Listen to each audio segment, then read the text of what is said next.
All right, everybody, welcome to Real Live Talk. I'm blessed and honored that you're here, and I'm really excited today to have the opportunity to chat with Ryan Ermeling.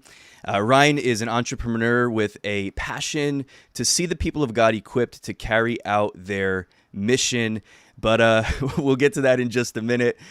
Just a little bit of background. In 2003, Ryan founded Stretch Internet in his garage, by the way, and grew it into the largest streaming provider in the collegiate athletic space, servicing more than 40% of the market. In 2017, Stretch made the Inc. 5000 list for one of the fastest growing privately held companies in the United States. And then sold it in the very next year, right? In pursuit of a calling to help kingdom-minded organizations to build momentum and maximize potential. So through his consulting company, 7 Marches, Ryan is using concepts from the business world to provide tools, resources, and strategies to help churches, missional nonprofits, Christian schools, Christian leaders, just doing all kinds of amazing things, providing all kinds of value and so much more in the works and still to come and everything. So I could keep going, but I think that's enough for now. Let's jump into it. And Ryan, truly honored to be speaking with you today. So thank you so much for being here. Dude, great to be with you. I appreciate the invite. I know your show is just getting started relatively over the last couple of months, but great to be one of your early guests. And I think in a few years I'll be saying, hey, I was one of the first people on this huge, famous show that is reaching hundreds and thousands of people. So glad to be part of it. Come on. Well, that's the goal. That's the hope. So, so yeah, I really appreciate you. And yeah, we just connected a few months back, right? Just kind of talking about some projects and things that you're working on, which I'm excited to get into. Kind of want to maybe, we've got some time, so maybe slow burn this a little bit. I'd love to talk a little bit about some of your background and how you sort of founded Stretch Internet to begin with, and then how you eventually transitioned into what you're doing now and really just providing all kinds of value to the body of Christ. But if we go way back, you were broadcasting on the internet like before it was cool, right? Yeah, I was, I'd like to say if I had been about 4 or 5 years earlier, I would have been Mark Cuban, because he made his first 4 billion or whatever it was when he sold a company called broadcast.com to Yahoo. And he was really the pioneer of online audio streaming. And so I kind of piggybacked off that idea. Like you said, 2003, you say that out loud, that feels like forever ago. Right. But was working in a college athletic department in California, and we just needed a good in-house solution that wasn't expensive to try to broadcast. At that point, it was just audio. It wasn't even video streaming yet. Yeah. It was just audio of our athletic events online. And I knew enough about some Apple technology at the time. Wasn't not an engineer. I'm a communications guy, but played around with some different components and software and hardware, and came up with this pretty cool solution to broadcast our events. And did that for a year before I even. So I call myself an accidental entrepreneur. I did that for a year. Didn't even think about, hey, other people might be able to utilize this, and had a couple people over the course of that year look at what we were doing and say, hey, you should market this, man. There could be other colleges, other schools that could use this type of service and platform. And so at that point, I was like, okay, let's give that a shot. And the rest, as they say, is history. So it was the start of a fun 15-year journey until I sold that business about 3 years ago. Yeah, that's awesome. So when you say an accidental entrepreneur, I totally get what you mean, but I would imagine that anybody like you who ventured out in the way that you did early on, again, like getting into a type of market that, I mean, today it's easy to start a podcast. It's easy to do like these different things because there are so many tools. But if it hadn't been for people like you that were around in those early days, like in the early 2000s, and really paved the way with some of these platforms and the services that were provided, I mean, I just feel like you were around during that time where, again, maybe not somewhat, not necessarily, maybe not in the Cuban wave, but like right sort of on the heels of that. And really stepping out into a sector of the market and a sector of business that was very much underdeveloped at the time. So I bring it up to say, I would imagine that you had some entrepreneurial tendencies and mindset and stuff like that. Did you have an idea like before, when you sort of accidentally, quote unquote, stumbled into the area that you got into with Stretch? Would you say that like you prior to that, did you have aspirations to sort of do something on your own, or did you have any kind of entrepreneurial tendencies growing up or anything like that, or where was your sort of mindset around all of that? Yeah, I don't know that I had these aspirations to do anything on my own. And in terms of entrepreneurial traits or tendencies, uh, I mean, I guess it depends how you define those. I've always been somebody that uh,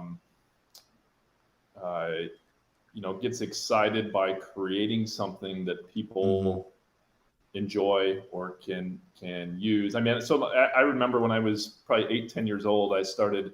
I don't know why I remember the name of it even, but I started something for my family called Poet Art, Poet, and I called it Pictures of Everything. And I would just draw these random pictures and Uh-huh. try to sell them to family and friends, right? So I guess there's a little tiny element of entrepreneur spirit in that story, right? So Yeah, for sure. so I've always enjoyed the idea of creation, not necessarily creating companies or concepts or ideas, but even, a big part of my job in college athletics was designing media guides and Mm. posters. So there's an element of creation, right? There's an element of thought and bringing something to life that didn't exist previously. So Yeah. in that sense, I think I had some of that spirit, but I never really had this idea that I want to go out on my own, start my own business, do my own thing. That just kind of evolved, and I think God created this opportunity and put the right people in my life and in my space to kind of Mm. say, hey, over here, this is here, pursue it. But it took some prompting and some pushing for me to really go down that road. You know what? I actually love that because I've heard it said from some really big shot entrepreneurs and people that are doing amazing things in the business world. I've heard it said that you have to be a certain kind of way in order to really succeed as an entrepreneur. They throw around this term like a lot of people are wantrepreneurs, and there's a Mm-hmm. lot of that going around today too. Like entrepreneurship is kind of like it's kind of sexy. It's kind of like it's kind of people like the Yeah. idea of, oh yeah, I'm an entrepreneur, and they don't really know exactly what it means because there's typically a lot of grind involved in that lifestyle. But I love the fact that you maybe didn't have like a ton of that in your background, and then just based on the leading of the Lord, that and sensing that he was shifting you and transitioning you, and just sort of being willing to step into that when you were already established in what you were doing. And I think you had a really cool job as an SID. I'm sure that was a lot of fun and stuff like that, but just sort of recognizing the shifting season of your life and being willing to pursue it. And sometimes it's those like simple just steps of faith, those simple steps of obedience, and just kind of going after something. Like I think that that's really inspiring for people like me, who I didn't grow up, I maybe had a couple of those experiences when I was a kid. I remember we would like take balloons and we would make them into we would like stress balls were a big thing when I was a kid, like in Sure. fifth, sixth grade. Yeah. And so we started a little business making stress balls out of balloons and like sand and flour and like trying to find different things, and we'd take them to school and we'd sell them. It was short lived, but just like stuff like that, but very, very, very small scale. But I didn't really have those super like entrepreneurial traits. But then when I got older, and I've been in pastoral ministry for a while and stuff like that, I started to really become passionate about creating stuff like you said, and content creation and podcasting and different things, because I would just want to get resources out there to help other people grow. And so sort of the way you just described yourself is really inspiring to somebody like me, that is, hold on, you don't have to fit into a certain mold. Just go by what God is calling you to do, what you're passionate about, go after your dreams. And as long as it's you, then it's gonna work out. As long as it's Yeah. you, and as long as you put in the work and you go after it and don't quit too soon and all of that, then it's gonna work out. So yeah, I think what you're saying there is inspiring. And I love something you touched on. I think one of the traits of an entrepreneur that I did have is the idea of experimentation, right? You Mm, mentioned these stress balls, right? love it. And flour, sand, and so you kind of had to figure out what works best, and you probably came up with different versions and renditions of this thing until you got some. Oh yeah, this is kind of what we want, right? And so I think experimentation, whether it's in ministry and trying new things and saying, hey, what works, what doesn't, whether it's in business, I mean, especially in the early stages of business. If I go back to my days at Stretch, I mean, so much of it was experimentation, right, and testing and validating and listening and trying to understand from the customer what do they like, what don't they like, what works, what doesn't. And Yeah. so I think that experimentation piece is a huge trait of an entrepreneur, and something that you just got to be willing to go out there and try new things. Yeah, absolutely. And I think people get bogged down so often by that. Especially I find that creative people tend to get bogged down because maybe they have different things that they're passionate about, different things that they want to do. And maybe they have this thing in their mind that says, oh, well, I got to choose one thing or I have to do this. And I think that kids grow up like the whole college thing and trying to find out what am I supposed to major in, and you're trying to figure that out when you're 17, like trying to figure out Mm-hmm. what I'm going to do for the rest of my life. And it's so funny that the stuff that I actually went to college for, like I never did it. I mean, I went to a ministry, training school, but I studied youth ministry. Was like the heavy focus of my program, and I never became a youth pastor or anything like that.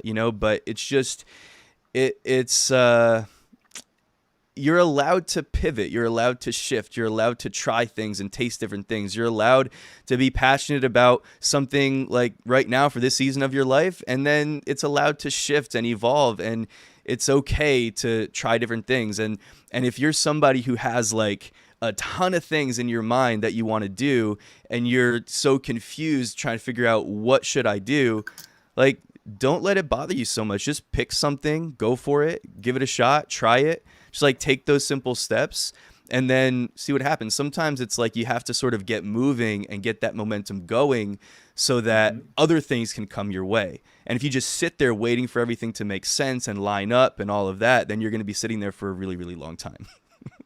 That's a great point. And my mind goes right to a story that's shared by Todd Bolsinger in a book called Canoeing the Mountains. Mm, And for any church leader out there listening to this, read Canoeing the Mountains if you haven't yet. It's an incredible book about the ability to adapt to change. It's called Canoeing the Mountains because he talks about Lewis and Clark and this mission they okay. had to get all the way to the Pacific Ocean. And they had their canoes, and so they were going to follow this body of water and get to the Pacific Ocean, and they ran into this thing called the Rocky Mountains, right? Yeah. And so how do you now what? And so they had to adapt and figure out how to get across the Rocky Mountains, right? So, but he tells a story, Todd, in there, and this is to your point, that he left his job in a parish to go, I think, to Fuller Seminary, and he was creating this new program there, this new track there. And like on the first day, one of his mentors there came up, and I'm paraphrasing this, so it's not an exact retelling, but one of his mentors came up and said, "Hey, I want you to fail quickly at this, so you can get to what is your plan B, and then fail at that so you can get to your plan C, so we can eventually get to what God's plan A is, right?" And so this whole idea that yeah, you might think you know exactly what you want to do. You might go into college. I'm going to major in this. In my first 3 years, I'm going to do this, and then I'm going to. But God's ways are so different than ours, right? His thoughts are, Yeah. are higher than ours. And so for us to be arrogant enough to think that, hey, I'm going to plan out exactly what these next few years look like, rather than to your point, being able to pivot and to enjoy the pivot, right? And say, okay, great. That God might be leading me in a new direction. I'm going to explore this. And so I Yeah. think that whole idea of allowing God to show us how these different points in time are connecting, and to be able to just have the flexibility and freedom to follow that path is liberating. Yeah. One of my favorite business books is this really small book. It's called Go for No. Are you familiar No, I'm with that not. at all? But I worked in the a lot of people don't even know this about me. I've worked in the financial services industry for years, and I don't do a whole lot anymore. But I'm still licensed to sell insurance products and do some things like that and help with retirement and all that. I just kind of dabble these days. But there's this book that they really highly recommended when I joined up with this one company, and the book is called Go for No. And the whole concept of the book is like, if you're trying to put deals together, you're trying to find clients, you're trying to find meetings, and all these different things. Their focus of the book is like, if you look at it like, okay, I need 10 people to tell me yes, I need to set 10 appointments, I need to do this, and that's your focus, then not that there's anything wrong with that, but if you're not making the goal quickly enough, then you can start to get discouraged and think there's something wrong with you. So they come at it from the other side. They say go for no. They're like, how many no's can you get? How many people can I go at, like, how many people can I get on the phone with that can tell me no, they don't want to meet with me today? Because I know that after I get so many no's that there's going to be some yeses in there as well. And so they sort of, not that like, anyway, yeah. So their concept that they try to teach is just go after the activity of doing what you need to do, and don't rely so much on the results. I think it's important to measure results and to do all that, but I think that especially when you're starting out with something, if you focus too heavily on the results, you can start to think that you're a failure if it's not working out quickly enough. But you can focus on things that you can control. What can I control? What can I do right now? And so I love the way that translates into faith and into following God and going after his plan for our lives, because it's like, okay, what can I do right now? What can I do today to take a small step of faith in that direction that you've called me to go? And I'm not trying to evaluate my life today based on, this big plan that you've given me. I use that as my sort of focal point. I use that as sort of something that helps me to be anchored and stay on track. But ultimately, like, it comes down to those small decisions that I'm making today that are all going to accumulate to help me eventually get to that point of accomplishing, the bigger picture of the assignment. And so, I just, it was one of those books that had a big impact on me in terms of, business was, just sometimes just go for the stuff that you can actually control, go after that stuff. And then, don't worry so much about what's working out or not working out in the short term. In the long term, I think obviously there comes a time to evaluate and see, okay, what have we done wrong? What can we do better? Of course. But in the short term, like, just get moving and go for it. Yeah. I love that. I think it's a philosophy that I used with my team when I was at Stretch, our sales team specifically. We didn't have sales quotas. What I set for my team were contact quotas, activity quotas. So we didn't measure. Of course, we measured, how many deals we closed, et cetera. But I didn't necessarily hold our sales team accountable for that. What I held them accountable for was, okay, how many follow-up calls did you make, right? How many new leads did you nurture today? How many emails did you send out? Those are, to your point, those are things you can control, right? Yeah. You can't always control, even though the salesman with an ego, which is pretty much every salesperson, right? Yeah. They like to think that I can control whether you say yes or no. But at the end of the day, you can't. That is a decision that's in their court, and all you can do is control the activities leading up to that, and trust the results will take care of themselves if you put in that early work and that focus. So it's a great. I'm surprised I haven't heard of that book, because it sounds very similar to that kind of approach. But I'll have to put that on my list. Yeah, it's pretty cool. I've read it a few times, and it's a really short read. You can read it in one sitting, or two at the most. It's a really simple read. But yeah, and the thing is, the what you learn in the process of actually putting your feet in motion, like, because if you just sit there and wait until you have everything, till you have all the resources, till things line up, like, you're sitting there. And it's one thing to do research, but it's another thing to get out there and actually take steps and to do the work. And even if things are not fully coming into fruition, what you're learning in the process of going after it is so valuable. You know, even if whatever we're talking about, if we're talking about business or whatever, like even if you blow some deals, even if you mess some things up, you don't, do everything with the greatest poise. What's happening is even in that process, you're not failing because you're learning, and you're getting experience. And so I just think that is so much more valuable, the actual experience.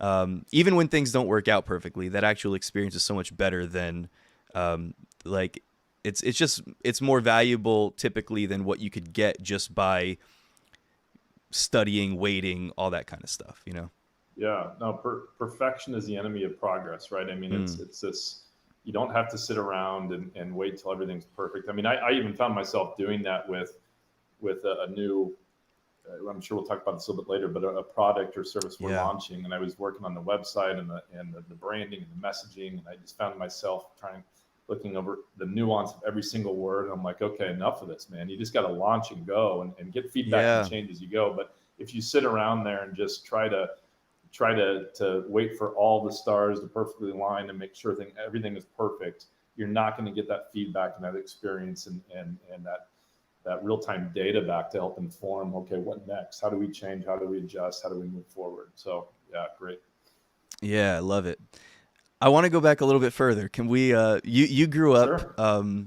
You've got pretty deep roots in the Lutheran Church, right? You grew up. Your dad was a Lutheran pastor. We just lost probably like 80% of our audience. You mentioned Lutheran. I'm not listening anymore. Well, if they left because of that, they didn't need to be here to begin with. No, honestly, one of my favorite things about this podcast, one of the big reasons why I started this podcast is because I want to talk to all kinds of different people, and I want to get across some of like the denominational lines. Like I'm one of those weird Christians in like the Pentecostal, charismatic kind of sector. If I had to label it, our church is non-denominational, but like I grew up that way, and I just love Man, I think that denominations like that, if we allow those things to become barriers to brotherhood and to, being family in the body of Christ, then like there's something fundamentally wrong with our thinking. Neither Jew nor Greek, right? Yeah, come on. So yeah, I'm just I'm excited to I just wanted to bring that up because I wanted to just hear a little bit about what that was like growing up as a PK and all that. Yeah. I love my Lutheran heritage. I've come over the years to become more mature in my faith and my walk, and to your point, realize that I'm a Christian first. I'm a follower of Jesus first, and I'm a Lutheran second.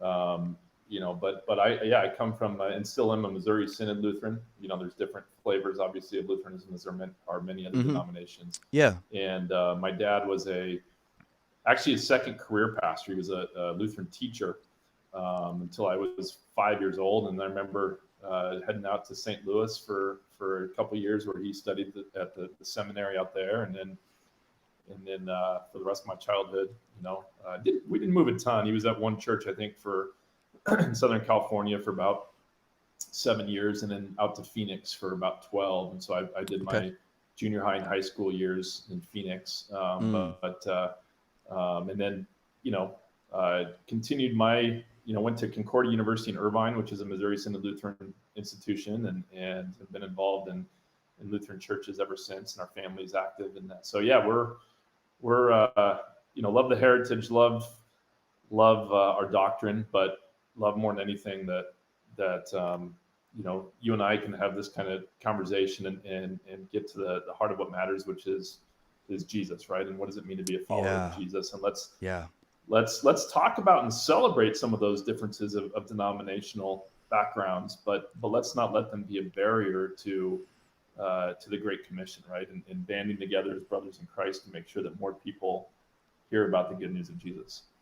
Yeah, man, I love it so much. And I mean, without the Lutheran heritage, like none of us would be doing what we're doing. The fact of going against the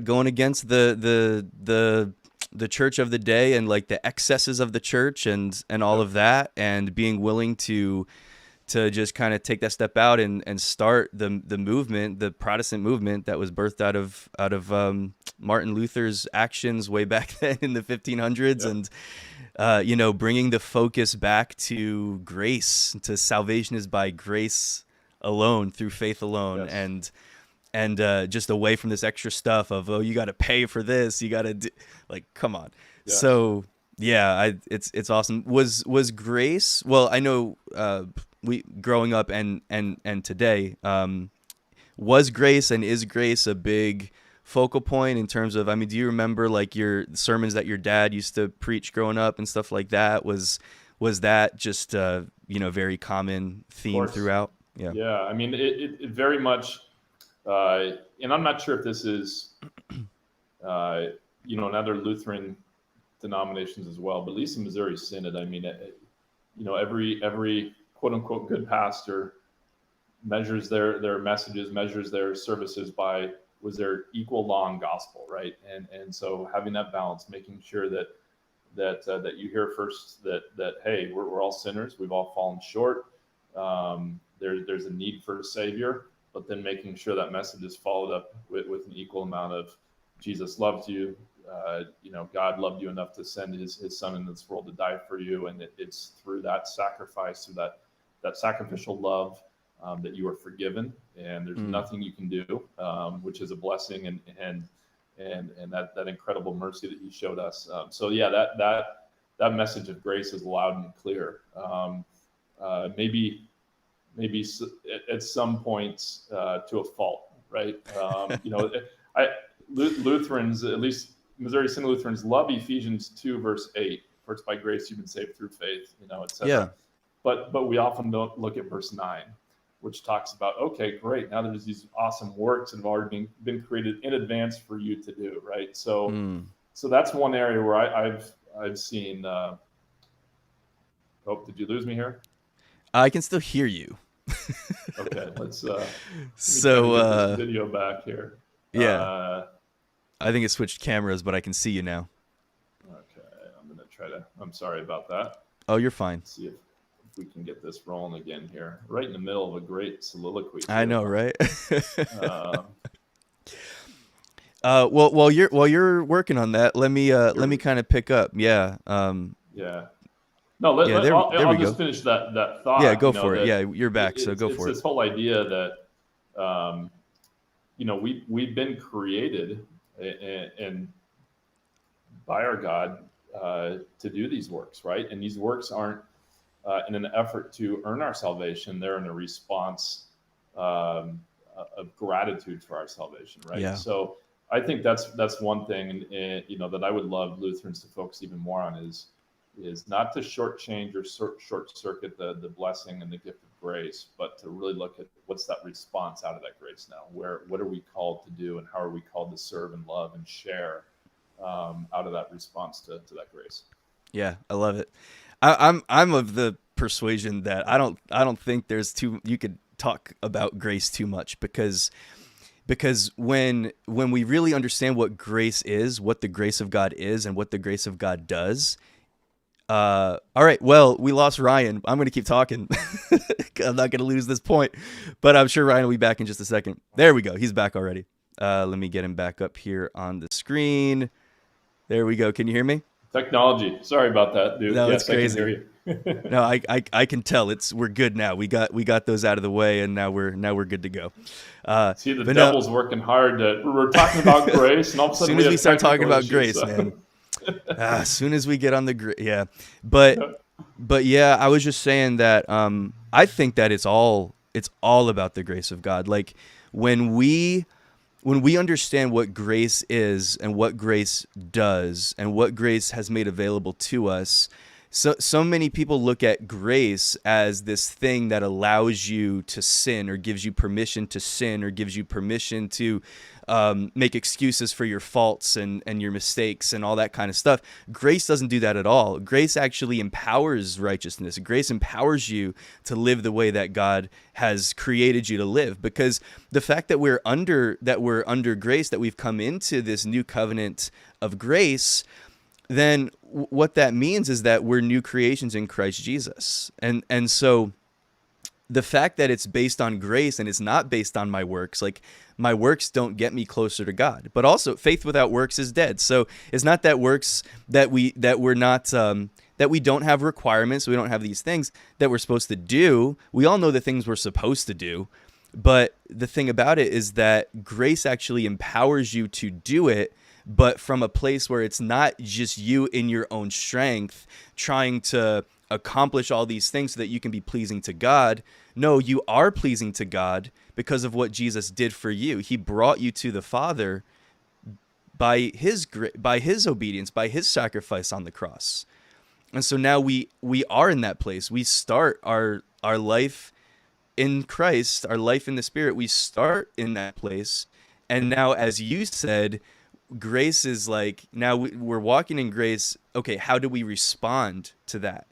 So my life becomes a response to what he did for me, rather than me trying to do all these things to live up to something or to measure up to something, you know? Well said. It's funny, because Lutherans are all about grace, but I think I heard one of the best sermons I've ever heard on grace a couple months ago by a non-Lutheran pastor, Louis Giglio, who I'm sure you're familiar with.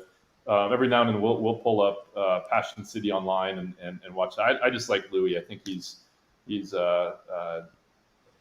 Jesus centric, but just has a way of illustrating points and biblical concepts. And he had a message that was about grace, and his visual for the day was a treadmill. And so he got on a treadmill during the message and was walking and walking and walking, and he got off. Cool. He's like, hey, guess what? I spent all that time walking and I'm still in the same exact place. And that's the whole concept of the, trying to think that my efforts are going to get me somewhere in this salvation game, right? You're not going to get 1 foot forward by trying to do it on your own, right? It's good. It's purely through the grace of God. So yeah, I love it. So good. Did you enjoy? I'm going to steal that, by the way. I love that. I love that illustration. It's so cool. Well, it's Louis, yeah. Did you did you enjoy church growing up? Like, did you like being a pastor's kid? Was there, I did. I was never, sometimes you hear this whole idea that pastor kids are rebels and that they have this moment, yes.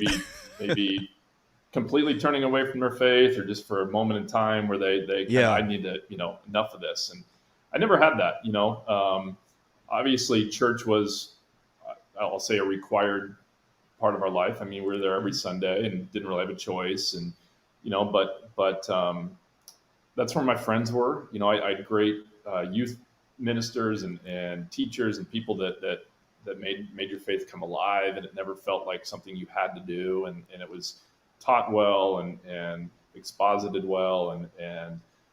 So, yeah, it was, I can't point back to a moment where I had a faith crisis or where I was like, forget this. And in some ways, it's funny. You hear people who, and Duke, I'll have to hear your story too. If you're kind of a lifelong Christian, or if you had a moment where you can point to, hey, this is when I realized who Jesus was, going to be my savior and be a major difference in my life. But I don't have that story, right? So sometimes, if I'm being honest, I'm a little bit jealous of folks that have this story where they, midlife understood who Jesus was. And, because I can't imagine the power of having in your mind this clear before and after, right? And how just the difference the power of Jesus made in your life. I don't really have that. And that's not to say that my faith journey is any less insincere, or that Jesus is any less powerful in my life. But I think, as I've heard some people share the passion and the power behind those testimonies, those are pretty impressive. Yeah. So I'm with you 100%. So to your question, I grew up in the church. I grew up in a Christian home. I think my parents got saved like right before I was born, or like right around that time frame. So yeah, I mean, I grew up in the church. I was one of these, like I was probably like you. I mean, I was in the church like multiple days a week. Like we did the Sunday school, we did church, they would even we'd come back sometimes. It wasn't all year round, but we would do our church did this like school of the Bible thing on Sunday afternoons. We had Wednesday night Bible study, and then we had when I got older, we had youth group on Friday nights Right. and stuff like that. So it was just like a lot of church, and I loved it, man. Like I grew up in it and I loved it. I did have a little bit of when I got into my maybe like the last couple years of high school, I did kind of go, stray away a little bit. I think I had a season, like even leading up into when I went to Bible college, after I graduated high school, I think like 6 months leading up to Bible college, I wasn't even in church, which is kind of interesting because I went to a school to train for ministry, and leading up to it, I wasn't even going to church like at all for several months. And so, um, you know, I was working a lot, and it's that kind of thing. I see it all the time.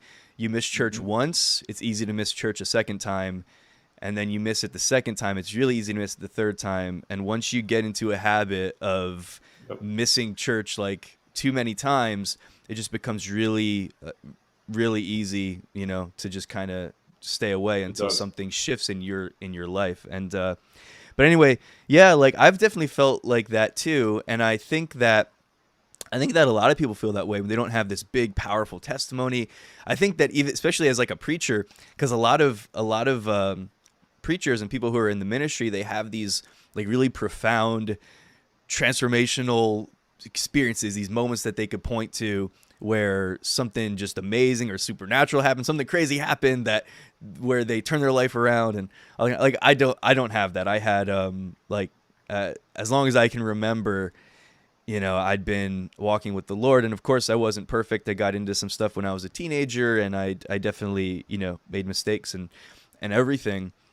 But yeah, I don't know. Yeah. I It, can it's point to it's certain experiences that I've had with God where my faith was solidified in a more profound way. But yeah, I think you and I might be sort of in the same boat there. it's interesting though, because the people I've talked to that have had those midlife transformational moments, um, and I say I'm kind of envious in a way. They turn around and say, "Well, I'm envious of you. I mean, you've had Jesus as a central point of your life Come on, your whole life, right? You, come you on. you don't have to look back at these moments where you've been lost and struggled and made poor choices, and not have had this anchor, and not understood what grace is, and not understood the power of Jesus. So it's interesting. It's kind of that grass is always greener, right? Yeah, We see it one way, and they see it the other. So I think the bottom line is we're both blessed, because all that matters is that whether you came to that understanding later in life, and Jesus came in yeah, your heart later in life, or whether it's from when you were born, right? The fact of the matter is He's in your life, and that's all yeah. that matters at the end of the day. Yeah, absolutely. And of course, we're all on a different journey. We're all on a different, we all have a different kind of a story. And I love hearing those testimonies, those really powerful, impactful. Like I was in jail, I was on drugs, I was headed for this, and God rescued. Like I love those. I think we all love those stories. But to your point, there is, I mean, that testimony of I grew up in a Christian home, Christian values and biblical values were instilled in me from a young age and throughout my life, and I didn't stray away from it when I got older, but I actually embraced it and fell more in love with Jesus and fell more, my faith grew and strengthened. And like that as a testimony to even like your parents and the way that they raised you and all of that is just so. I love that testimony. It doesn't get as much street cred, but it's awesome, And of Yeah, course, it's not that one's better than the other, like you said. But we're all on a different journey with the Lord, and the important thing is that at the end of the day, you're here. That He found that's you right. wherever That's you right. were. He found you, and yeah, so Amen. it's awesome. Well, hey, that's great. So let's fast forward just a little bit, and definitely I want to get into the new stuff. I want to know a little bit about Stretch Internet, about how that happened, how you went from you were involved in collegiate sports in terms of media and stuff like that, and how you what that looked like as you transitioned. Well, first of all, what college were you associated with? Yeah, so I before worked at that? Cal State Fullerton, which is Go a Division Titans. One program. That's right, the Titans in Orange County, Southern California. And Yeah. so I'm a baseball diehard, um, big New York Mets fan. Side note, Okay. I'm really not trying to be distracted, but Jacob DeGrom, who's like the best pitcher in the universe right now, Yeah. left the game early last night, hurt his arm, and so I'm like, they're supposed to have MRI results today. So Yeah. I'm really trying not to check the latest on that, but that's a complete aside here. It's a Baseball diehard, and had the chance to go work at Cal State Fullerton, which they've had a couple down years, but historically has been one of the best college baseball programs in the country. yeah, Multiple College World Series championships, and in those they early produced. 2000s, man, they had Yes, some they had some yeah. I teams mean, back then. Justin Yeah. Turner, who's a star in the Dodgers now, he played while I was there, and Kurt Yeah, man. Suzuki, he's a catcher in the Angels. I mean, there's a number of professional guys that were there, and so I had the So cool. chance to handle media relations for that group. And in fact, the last game I ever worked before I had 1 year where I did both stretch and that job at the same time. Which, by the way, if you're an entrepreneur, that's a great way to do it. If you can hedge your bets, right? If before you make that, sometimes you just got to risk everything and jump. But if you can find a way to kind of hedge your bets, that's the way to do it. So I had the chance to do both Cal State Fullerton while I was launching stretch for a year. And then the last game I worked as a sports information director before I said I'm going to do stretch full time was the College World Series championship in '04 against Texas. Oh, We come beat on. them to win the whole thing. So, Way to go out with the at the top. yeah, it's my John Elway. You get your championship ring. Oh, In fact, it's that's I'm the going way to to go do off it. camera for a second here, but I got my little World Series championship ring right here, Oh, no way. so I had that chance to work with that team, that program, and That is so so that was a cool. ton of fun. But yeah, it was just a convergence of opportunity that came up there that led to stretch, and part of it was I had an incredible boss, who was a mentor and very much an empowering type boss, and you know in our case, we needed a cheaper way to broadcast games online. And a lot of bosses would have just Yeah. gone and researched vendors and said, I'm going to make a decision. My boss actually came into my office and said, hey, I know you like to tinker and you're pretty good at this stuff. You want to play around and find something? And so he completely empowered me to try to come up with a way to do this. And that freed me up to really explore and research and come up with this create this concept. And so we ran with that. And then even as I started to explore what this could look like at other schools and is there something here, he was completely supportive and empowering of that and Wow. allowed me to tweak my schedule a little so I could work on the business on the side and come in different hours. And so that was a huge part of it. But yeah, those early days in a garage were crazy. We had, I think you mentioned, or maybe I mentioned, we were only doing audio streaming at the time. That's how we started before we got into video. Yeah. And we'd get our audio streams, we'd acquire them from the schools we worked with over a phone line. Okay. I think I had the only garage in America that at one point had 72 phone lines coming in there.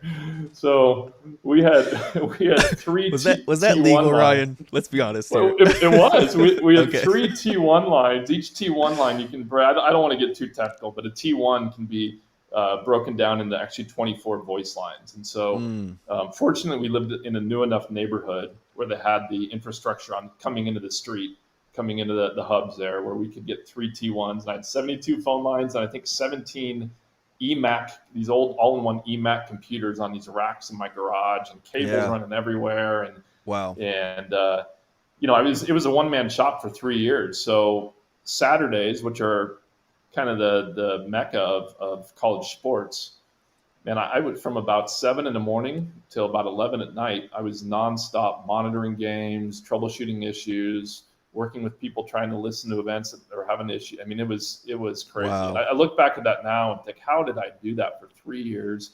We had a couple young kids. I still had my other job for the first year of that. I mean, it's crazy in retrospect. Just see, you used the word grind earlier, and that's what it was, man. It's a grind. But now I kind of smile at those memories. At the time, certainly they were tough and a lot of hard work, but you look back at that and you realize the fruit that work produced, Yeah. and how that So good. persistence paid off. But they were crazy times. Entrepreneurs. I think some of the best entrepreneurs are younger, primarily because you have that energy, and you often have that naivete to know that, hey, things don't always work, right? So you just go Yeah. because you're like, hey, it's going to work. I'm young. I haven't failed yet, so I think that's helpful for entrepreneurs to have that spirit. Yeah, and being married and having you said you had how many kids do you have now? We have three daughters now. Three One just daughters now. turned 20 2 days. We have one in each in three Wow. different decades. We have a 20-year-old as of 2 days ago. We have a 17-year-old and we have an 8-year-old. Okay. All So right. at the time that Stretch launched, we had I guess a 3-year-old and a barely born. In fact, she was born I think the Okay. first year of Stretch. Yeah. Yeah. Yeah, so a young family and making that transition, and first of all, that's so cool. I just want to go back to it because it's so cool that the way that you were able to stick around and be there to experience the World Series. Like, that's so cool. And then basically you were already, because you had already been working on it, right? Because you started in 2003 with Stretch. And there was that year overlap or so, and then in 2004, is it because were you hanging around? Did the fact that you knew your team had a shot that year, did that have anything to do with you sticking around, or would you have been there no matter what? No, we had a shot every year. I mean, we went the Yeah, because College World Series 2003 in was really 2000. close, right? Like, Three, we were ranked first in the country for most yeah, of the year, and I think man. three, we were the number one seed going into the College World Series. So I went with them in 2003 too, and then Stanford knocked us off that year. So we That's were a right. Yeah. perennial powerhouse just about every year. So that it was more. Again, I used that word earlier, hedge, or there's another great book called Decisive by Chip and Dan Heath, and they use this term in there called ooch, OOCH, and Okay. so that's how I was ooching. It's this idea of can you kind of try something out before you fully commit, right? Yeah. And so Love that's it. that last year at Cal State Fullerton, I was trying Stretch out. I started the year with 12 clients, and by the end of the year, I was up to 27, somewhere in that neighborhood. I was like, okay, I've been able to Yeah. validate and see this is going to work. Now it's time to kind of dive headfirst. Yeah, that's so cool. I did something similar when I was first getting into financial services. I started doing it on the side, and the company that I worked with, they very much encouraged you to start part time, and wait until you see if you're the right fit for this thing. Mm. And so I was at the time I was working in a restaurant. I mean, I was pastoring too, but I had a job. I was working in a restaurant, and I was able to start part time. And then once I saw that I could replace my income part time, I was like, all right, well, this just makes sense. Like, let's just get that other thing out of the way and let me just go into this, full time at that point. Yeah. And so, yeah, again, I think it just comes down to we're all on different paths. I think that God will speak to some people and be like, all right, I want you to trust me enough to just just jump straight into it. But Yep. then I think that when God is not leading you that way, it's such good wisdom to do it the way that you did it, and kind of go If into the it opportunity's slowly. there. And yeah, Yep. absolutely. Yeah, Yeah. so good. If the opportunity's there, why not? Right. I think Yeah. to your point, sometimes we do have to be Abraham and just go to a place, maybe more figuratively than literally, but where Mm, we don't even, we don't know where we're going. God says yeah. go, and we just go, right? And so sometimes you do have to make that leap, but I think, if I speak to every year to an entrepreneurship class at Faith Lutheran High School here in Las Vegas, where I live. My Cool. wife teaches there, and it's actually, just a side note, the largest Lutheran school in the country. They got 2,000 kids between 6th and 12th grade there. Awesome Wow. school. Yeah, really neat school. But they have an entrepreneurship program at a high school, which is pretty cool. And That is when I speak to amazing. that, it is. And when I speak to that class every year, that's one of the things I tell them is, some of you guys are going to have these ideas coming out of high school or college and want to jump in head first. But if you can find a way to ooch, if you can find a way to test the waters, Mm, and not fully commit until hey, there's some legs here. I think that's a great way to do it if you can. Yeah. Yeah, that's good wisdom. You you started Stretch Internet, you started in your garage, you had 72 phone lines, you're servicing all these clients, you're doing tech support, you're doing all this crazy stuff, right? And then I know that you had some really spectacular growth consistently throughout, right? You said you went Yeah. from like 12 to 27, and then eventually I know you got to the point where it was over like 600 schools, right? That Yep. Right that around were your 600. clients, Yeah. and Yep. Yeah. We double-digit growth every year. man, that is so cool. And the fact that you made the Inc. 5000 list in 2017, so math 14 years right into your business. So Mm-hmm. the fact that in order to, just for anyone who doesn't know, to be on the Inc. 5000 list, that means that that's the ranking of, you're one of the 5,000 most successful, fastest growing privately held companies in the United States, right? Correct. Yep. So we're not talking at that point when you made the list, we're not talking about like, okay, I'm one of the fastest growing companies because I've got, like, this year I had 2 clients and next year I had 10. We're talking about like, we're really far into this journey already, and Yes. then to make that list, I think that's, well, just congratulations, man. I think that's such a Thank cool, you. Yeah. such an awesome accomplishment. So Appreciate that. then the very next year, 2018, right, is when you decided to, well, maybe you decided prior to that, I don't know, but that's when you actually sold the business, sold the company, and decided to pursue some other things. So how did that sort of transition come about? What led you to make that huge life altering decision when you were in such a place of success and growth, and really having an awesome place in that collegiate athletics, video streaming space? Yeah. What possessed you to do that, Ryan? Good question. I think it was a combination of things. I mean, first and foremost, yes, we were doing well, and God continued to provide a way for us to grow year over year, and put great people around me that help the business grow. I mean, anybody who grows a business and runs a team knows that you're only as good as the people around you, right? So Come we on. had a great team, and we're positioned well. But I did see the writing on the wall, and what I mean by that Okay. is you touched earlier that, yeah, in 2003, so much of this was new. I mean, we were pioneering in many ways. We were exploring things that some people weren't even thinking about yet. We get to 2017, streaming has become commoditized at that point, right?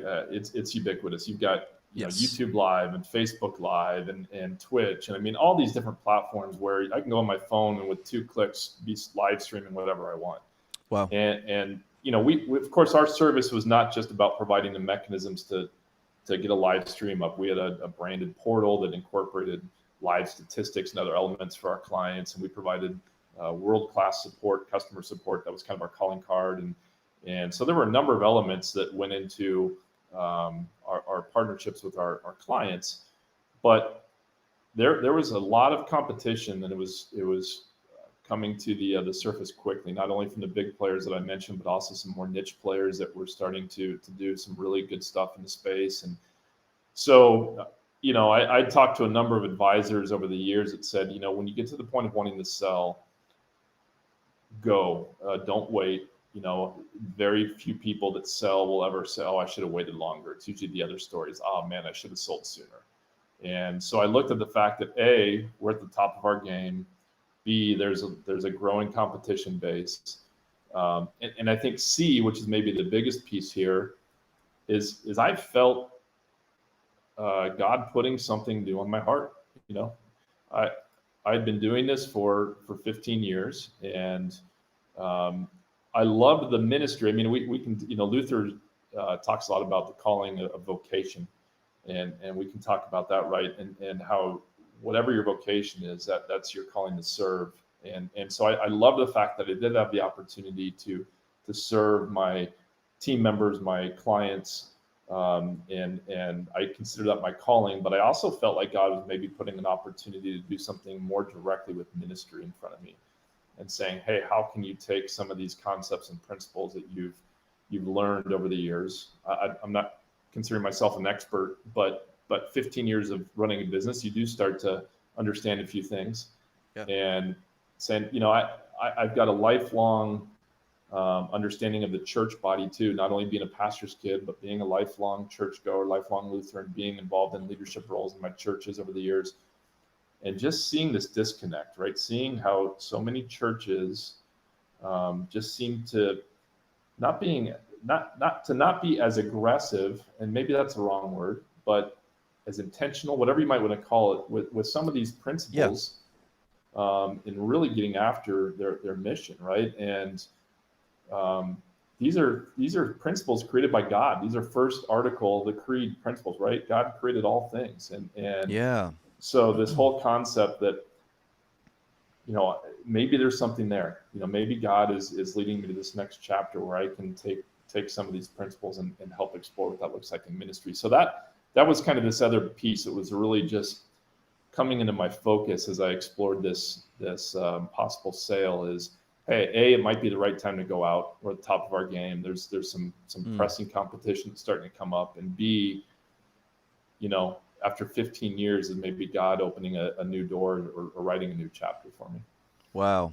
Love it so much. So then you transitioned into, when did you, because there was some in between stuff, right? As I think from when you sold the business to you starting 7 Marches, or what was the process for that like? Yeah, so it's kind of funny how some other life events came into focus at that point as well. So right as I was exploring this sale, we lived in Gilbert, Arizona at that time, a suburb of Phoenix, and a lifelong, or not a lifelong, but a longtime friend of our family, who's the principal at Faith Lutheran High School in Las Vegas here, had worked with my wife when we lived in Southern California at another school out there. My wife is a very talented musician, choral director, vocalist. Awesome. And he called out of the blue, right as I was going through the sale process, said, "Hey, will you guys come to Vegas next year? Our music person's leaving, our choir director. We want you to come lead this growing program at this Lutheran school out here." And so the business sells. I don't have anything physically keeping me there anymore. We had one daughter going into high school, another going into kindergarten, these kind of natural transition times, right? And so we prayed and thought about it and said, you know what, why not? Let's go explore this new opportunity in Vegas. So we moved to Vegas, and so I spent a couple years just in that transition time, unwinding a little bit and trying to help the family a little bit, and just thinking and continuing to marinate a little bit on some of these ideas. So yeah, in developing those ideas a little bit more, writing content and thinking through models and paradigms. And so it was a couple years until I felt that I had a model in 7 Marches that was really ready to go and really ready to help ministries that are looking for that kind of thing. That's awesome. I love that word that you used, actually, the word when you said intentionality, and the intentionality of Christian leaders, of pastors, of churches, of ministries, of organizations to really be intentional about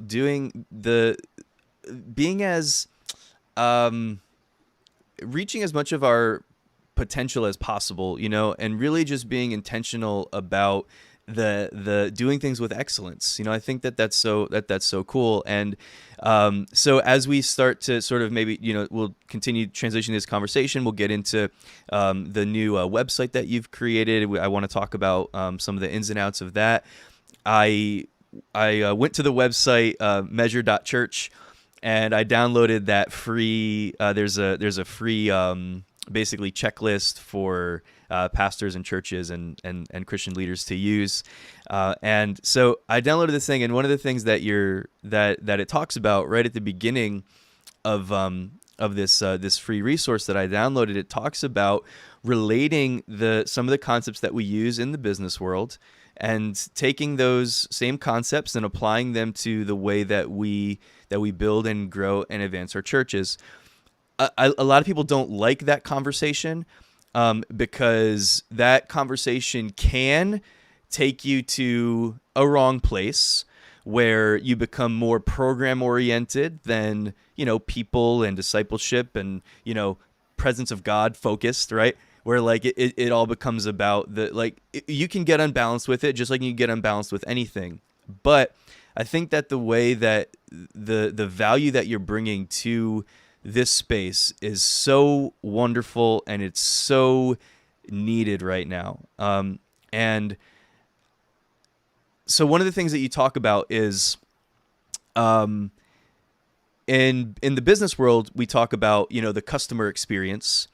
And so and when it comes to a church and worshiping communities, let's talk about the worship experience. And so we start getting into tools that we can use so that we can evaluate our worshiper experience, our worship experience, so that we can constantly be looking for more. Like, how do we retain, in the business world, we're talking about how do we retain our customers? How do we get our customers to come back? Because if a customer comes one time and then doesn't come back, that's a problem. If that happens consistently, that's a problem. If that happens in our churches consistently, where people are coming and they're coming once or twice, but then they're consistently leaving, they're not sticking around. Okay, well, let's evaluate, why is this happening?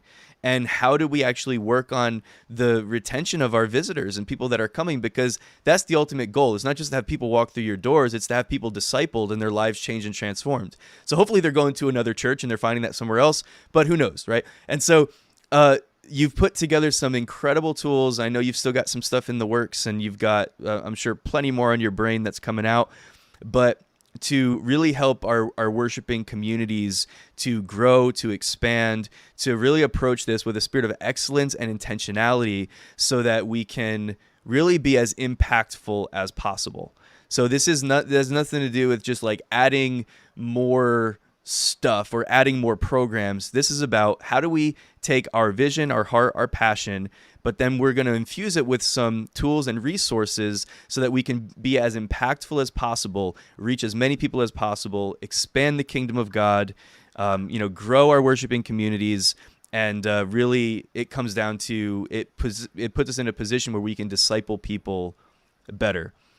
So I don't know. Am I on the right track with what I'm talking about? Because I'm just kind of, this is what I'm getting out of some of the stuff that you've sent me that I've been looking into.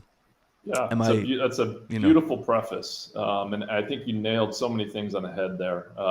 So what you're referencing is kind of an offshoot of 7 Marches, which we're developing and building right now, called Measure.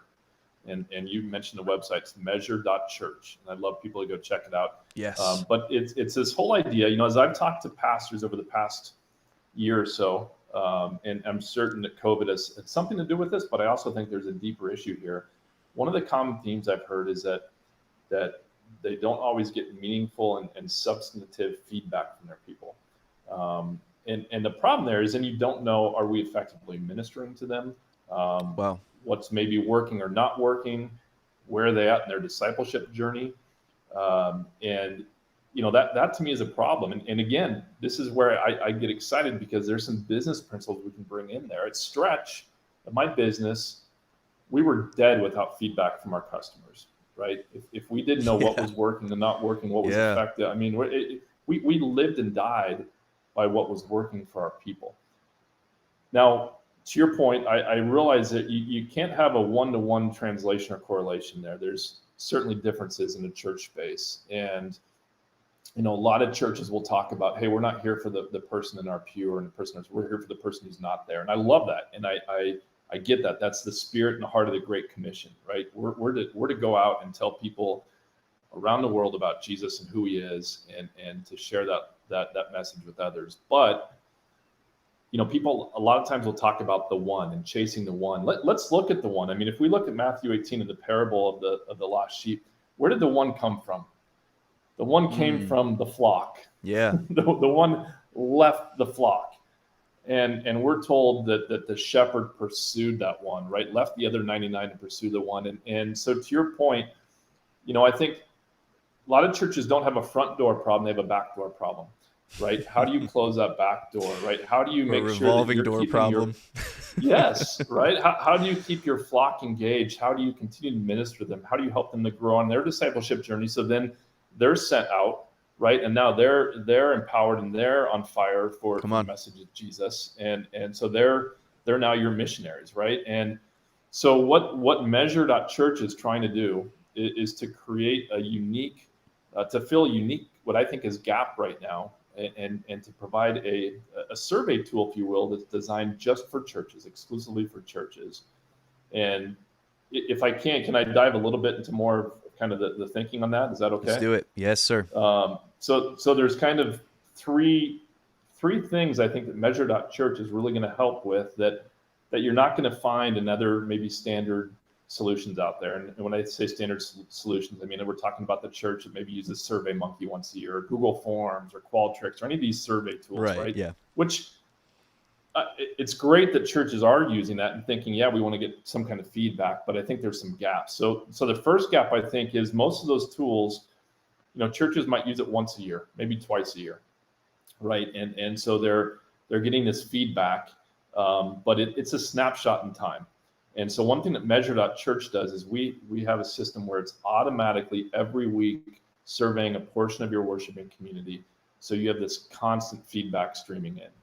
And it's kind of the difference in my mind of let's say if you were to tell a year of your life, this last year of your life, Duke, do you think I'd get a better picture of that year by looking at 2 or 3 pictures that you took spread out through the year, or giving me kind of a video of the whole year, right? I'm gonna Yeah. Like a understand time the lapse. story of Duke, right, with a video. And so that's what we try to do at Measure.Church is you're getting constant points of feedback and data throughout the year, so you Yeah. can build, measure, learn more quickly. You can understand as you change things over the course of the year what's working, what's not. So I think a second thing that we're really trying to work with is to help churches that don't always know what to ask, what to measure, what to look at. True. And so we've created this library of questions that have been vetted and developed by pastors. Also, though, fine-tuned by a data scientist, because we want to try to create or eliminate bias in questions, and questions aren't going to capture the right data points. Yeah. So we've got a library of questions that covers everything from worship experience to discipleship journey to campus environment to safety to what's happening with your kids, all those things, right? So these churches can kind of take this vetted library and pick and choose, or even use templates. And I think the third thing that's really powerful with Measure.Church is the idea of benchmarks. So you might ask, let's say, a question that says, hey, on a scale of 0 through 10, how engaging is the music at our church, right? You want to know, is the music connecting with people? Is it Yeah. adding to their worship experience, right? Maybe your average score is an 8.4, and you're like, okay, is that good? I don't know, right? So because we have thousands of data points from all these surveys, we can benchmark this question and say, well, your 8.4 is good, but we show the average is 8.9. So maybe you need to think a little bit more about, hey, is there something here that we can work on, right? Some way maybe we're not connecting with people. So those are some of the things we're thinking about and working on, and really trying to make this solution that will just help churches better know. The tagline we're working with is know so you can grow, right? How can you better know your people so that you can ultimately grow the kingdom of God in the place that you've been sent to minister? Yeah. Well, man, I was thinking about this. Like we do surveys, or we at least get offered surveys all the time from all kinds of places. I mean, you go and like if you go to McDonald's, on your receipt, tell us how we're doing, and we'll give you a free Coke, or we'll give you like some fries or something like that. You know what I mean? Like it's everywhere. Everybody is constantly looking for that feedback. And so, yeah, it just kind of like, because I never, prior to speaking with you, I never really gave this a whole lot of thought about like regularly sort of like creating that culture of feedback where we're getting it on a regular basis. Because, we, in our discussion a little while back, I think I probably, told you about, the process that we've taken. And yeah, we do something similar at least once a year. Maybe if there's something special that we're looking for some feedback on, we'll do it more than once a year. But But generally speaking, yeah, like once a year we'll kind of do like a little survey when we'll ask people to rate the worship experience and the preaching of the word and all these different things. But I see so much value in what you're talking about, um, because as an ongoing thing that allows you to really, check and monitor, and that becomes so, like you mentioned, one of the things that you mentioned was, okay, safety. Let's monitor. Like some of the questions involved there are safety. So if you're talking about safety, like that's such a big thing, because if one of the reasons that I think a lot of people visit churches and stay in churches, if we're talking about, let's talk about families with young children. So often that is the determining factor in whether or not the parents want to stay in that church is, okay, what is this children's program like? How are they taking care of our kids? And so being able to just sort of practically evaluate those things in like real time in an ongoing way, I see so much value in that. Yeah, You know, and that's the key. You mentioned a culture of feedback. Again, that's spot on, because I think I got that you from can. your literature. I don't think.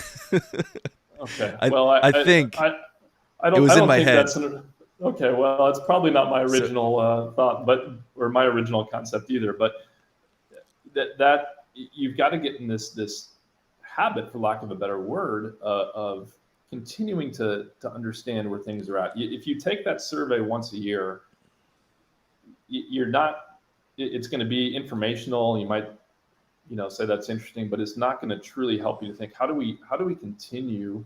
You used the word excellence before. How do we continue to be excellent here? How do we yeah, continue to create an environment where, and it's not about, it's a little bit of a slippery slope. We're not trying to create a tool that just helps people introduce new programs and be more excellent, right? What we are trying to do is help them to create, understand their environment and help create a situation where it's more engaging. It captures more people's hearts and minds, and again inspires them to go be on mission for Jesus. Right? That's the end game here. yeah. And so I think that's the goal. It's funny because we as we've talked to people over the year, I've kind of uncovered there's four different personas, if you will, when it comes to feedback in most churches. And I've gone as far as naming these personas because I kept seeing these common themes. And so I want to share these with you because and see if you identify with any of these, or if you think other church leaders do. But number one is complacent Connor. I've named these. So complacent Connor Okay, I get it. is this person who likes to think feedback is important, but usually will only conduct a survey once, maybe twice a year.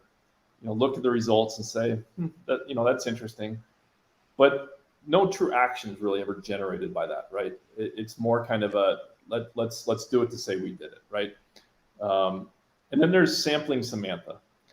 And sampling Samantha is that church leader that says, oh, I heard from Jim on this issue, or Sue stopped me the other day and talked to me about this. And it's usually feedback that this church leader gets from maybe one or two friends or allies, if you will, in the congregation, Yeah. or conversely, the squeaky wheel that every congregation has, right? But you hear this one point of feedback, and now in your mind, it's become blown up, and it represents something larger than it really is, right? And so you're Right. taking a small sample rather than looking at the full picture. Mm. Then there's Insider Ike. Insider Ike has a great rhythm of meeting with his team every week. And internally, that leadership team discusses what they see as working, what's not working. And they might make some changes and try to improve things, but it's all based on that insider intel. It's all based on the leadership team.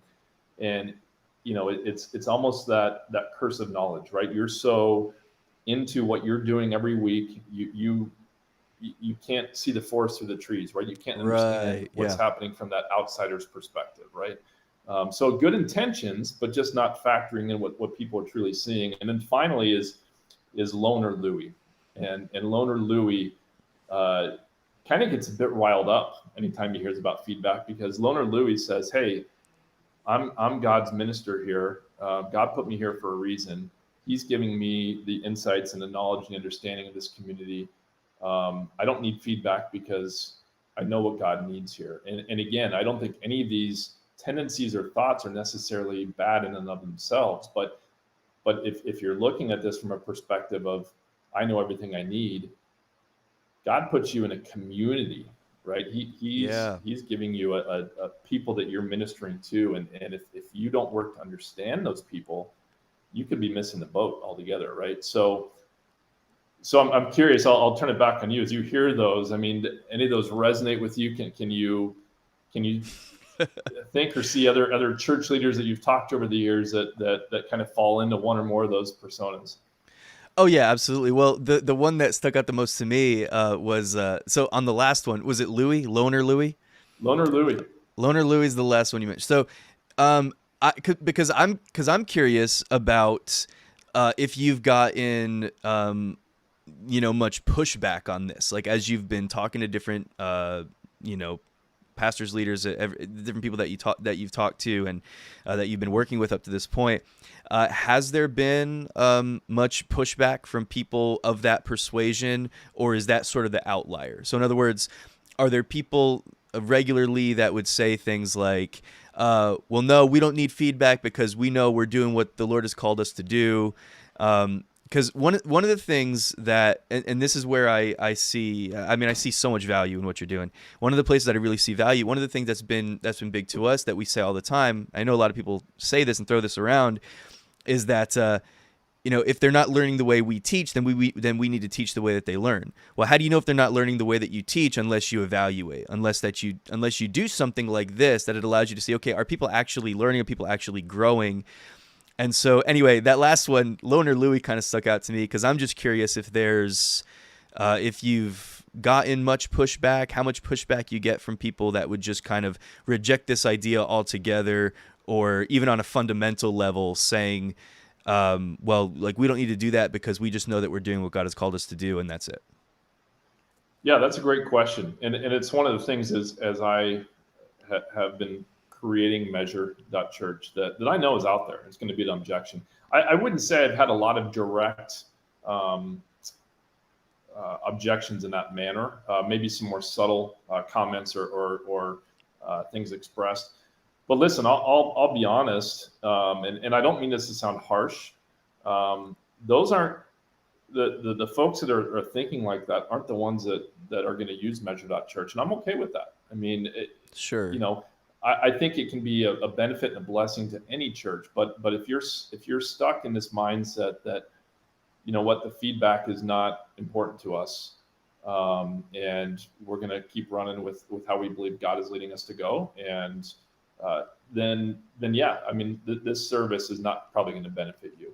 Yeah, it's those church leaders though that realize that, hey, there can be some value in not letting the crew run the ship, so to speak, not taking every element of feedback and saying we're going to do this and that, but just getting a broader understanding of the picture and understanding how your people are being impacted. That's who we're trying to help.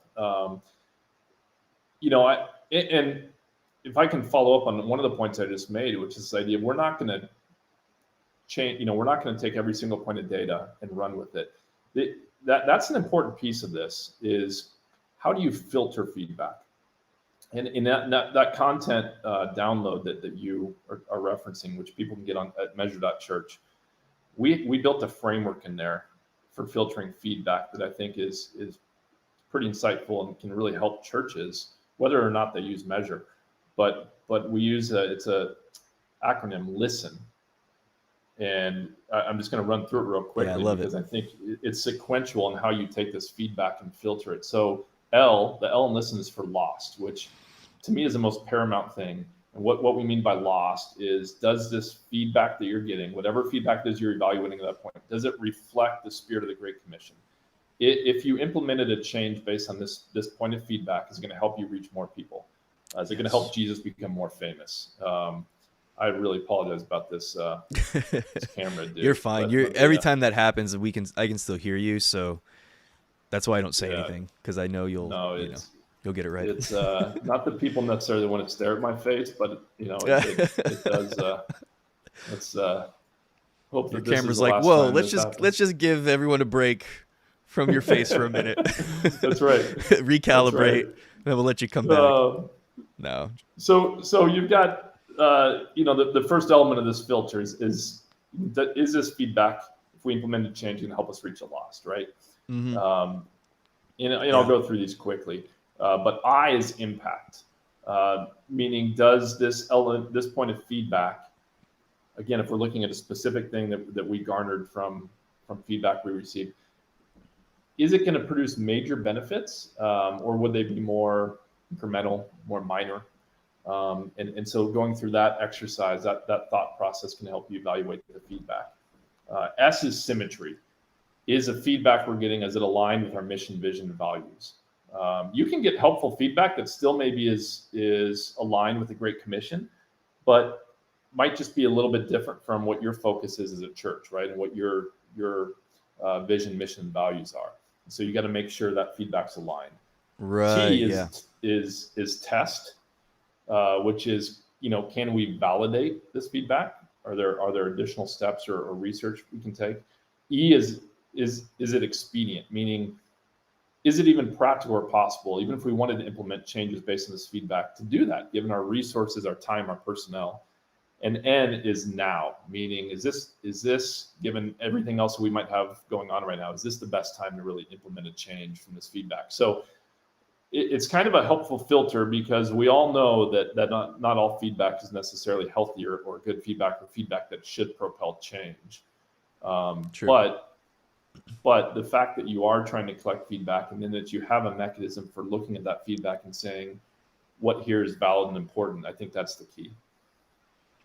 Yeah, absolutely. I love that. I love that. I always forget, is it acrostic or acronym when it's like a word that you break up into different meanings? I guess I used acronym, but you could be right. I don't know. No, I Maybe always it's say acrostic. acronym too, but I feel like sometimes people use the word acrostic, and I always forget which one is which. It's not important. Uh, I'll go with acronym. So yeah, I love that. I think that that's so great, and I think that it allows you to, that there's like balance worked into the equation there, which is really, really key, because yeah, every piece of feedback doesn't mean that we've got to adjust our whole ministry approach. But the fact that you're getting feedback, and if you're consistently getting feedback that's, maybe negative in a certain light, or it's highlighting some things that need to shift and change and stuff like that, I think Right. we should look at that as a gift rather than as something to become, either defensive about or whatever, something to be afraid of or to stray away from.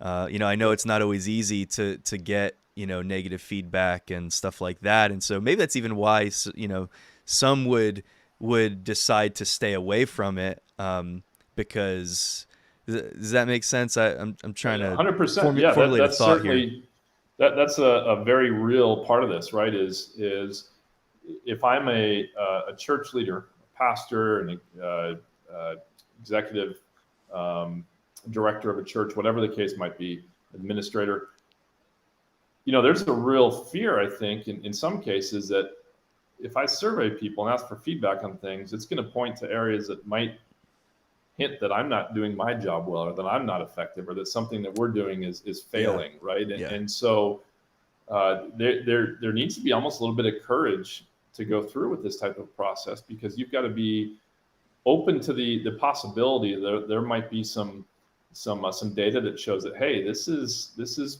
not something that's resonating with our people. This is not something that's connecting our people to Wow. Jesus and the gospel as effectively as we'd like. And so it does take a little bit of courage as a leader to say, hey, bring it on, right? And that's something I had to learn when I was at Stretch over time, because we had a real aggressive rhythm of feedback, and we'd collect feedback any way we could from our clients. And there were days where I'd get feedback that was a little bit disheartening, right? A little bit dispiriting. Yeah. It would show you that, oh man, this is not good. This client looks like they're not happy. They might leave, or this product that we thought was going to be so effective is not working as well as we'd like. But if you can thicken your skin a little bit and say, hey, this is in pursuit of something bigger than my thoughts and feelings, and it's okay if I'm feeling a little bit dispirited, as long as this helps inform some nice change that can really get us back on our mission. then that's the most important thing. So, but it takes some courage. It takes some leadership to get to that point. Yeah. Well, Ryan, I'm connected with a bunch of pastors and church leaders and stuff like that. So hopefully, a lot of people will hear this and be able to get maybe some insights and see things from maybe different perspective or whatever. But where would you want to point somebody first of all? I know we're talking about measure.church. I'm pretty sure that's probably the answer, at least one of the answers. But just maybe somebody who's curious about this process and how they could begin to implement some new strategies for collecting feedback and stuff like that. Where would you point someone, or what sort of advice or recommendations would you make? Yeah, no, I think you're right. It's measure.church. And there's a couple things you can do. And first off, it describes more in depth um, the service and the product that we're rolling out. But there's an option there if you want to download this we call it the 19-point guide and checklist to measure your worship experience. And it's a free download. Whether or not you use Measure, it has some helpful thoughts and insights in there just to begin. Get your brain working a little bit. What can we do to better understand and to know our people? But I'd also encourage people to click on the sign up link and not to sign up for the service yet, because we're still finishing building this. But there's just an email where you can enter your email address for an interest list, and we'll let you know when it's been released and when it's live, and it should be later this fall. And so we can keep in touch with people that way. And there's also an opportunity to get a couple months of free service if you do that as well. By the way, this is a paid service, but this is meant to be an affordable service. So depending on the size of your church, it starts as low as $19 a month. So we're not talking about a substantial commitment here. Yeah. I'm not getting into this to make money. We did well enough on my business sale. Fortunately, our family did that we're in good shape financially, and I just look at this as a chance to hopefully create something that can help ministries be more impactful and more effective. And so I'd encourage people, if they're curious, just to go to measure.church and they can learn a lot more about it at that site. Love it. www.measure.church. There's no .com, just measure.church. And yep. Check out some of these. First of all, the free resources, and then if you're interested in learning some more about what's in the works and how maybe even you can partner up and have some of these resources on an ongoing basis to really create that culture of feedback in your church. I really think, Ryan, that what you're doing there is really cool. I think it's adding a lot of value. I think it's a really creative method that you're implementing to really get feedback consistently that is maybe more reliable, I would say, for sure, because of the ongoing nature of it and the way that you and I don't even think, maybe you did mention it, and it went over my head, but you and I talked about this in the past, where the way that the feedback works is that, and maybe there's different ways to set this up. I don't want to get ahead of myself here, but that you'll be able to sort of pull different groups of people at different times. So it's not that like one person is going to be filling out a survey every single week, right? Right. It's because that would get tedious and they'd be like, I don't want to do this anymore. But where it's more of a sort of a rolling process. I don't know. Maybe you have a more technical term for that. Yeah, we call it a drip campaign, which that's exactly right. So over the course of several months, everybody in the congregation will get that survey invitation, but we're not repeating over that time frame. So you get a certain percentage every week of people that get this survey invitation. By the way, not just by email, but by text as well, because research shows that people are much more quicker to respond and much more likely to respond to something if it's via text. And so that's also what we're chasing here is trying to create higher participation rates, right? But yeah, it's a drip campaign. which again, so you're getting constant snippets and measurements of data over time. You can make changes and quickly see kind of as you continue to measure, hey, did this have an impact? Did this Yeah. help in this area? Again, not to be too program focused. That's not the idea. Yeah, sure. But in a lot of churches are going to use this exclusively for discipleship journey measurement. I mean, understanding, hey, how are we helping people go from point A to point Z on their discipleship journey? Can we measure where they're at and how effective we are in helping them move along that path, right? So it started out as an idea of what we call WX, worship experience, but the tool can be used for a host of things within a church setting that go beyond just the experience of worship itself. Very cool. I love how well thought out it is too, and there's some really cool technology that's gone into this, into the development of this of these tools that you're talking about. And again, this is coming from a guy who built one of the most reliable video streaming softwares in the collegiate athletic space, and really just a decade and a half plus of experience, in that area and working on this stuff. So I'm excited about this, man. I think that this is gonna be really cool. A lot of tools here, and just gonna bring a lot of value to churches. So once again, if you're a pastor, you're a church leader, I just really want to encourage you to check out www.measure.church and see if this could be a good fit for you. And Ryan, I even love your approach on there on the website, because when they get there, you're giving away some free resources that people can use. And you even say, like, whether you choose to use measure.church or not, here's some resources that can help you, and then you'll even point people to some of the stuff that's some free resources that they could use that are not even connected to you, Right. in any way. And so I just think that your whole approach there is really cool. And again, like you mentioned before, this isn't something that you started because this isn't all about the money for you. This is about, you really just being faithful, responding to something that the Lord put on your heart to bring value and to help our churches and ministry organizations to just be a greater impact and fulfill the Great Commission and move people into more productive discipleship and all that kind of stuff. So Well said. Anyway.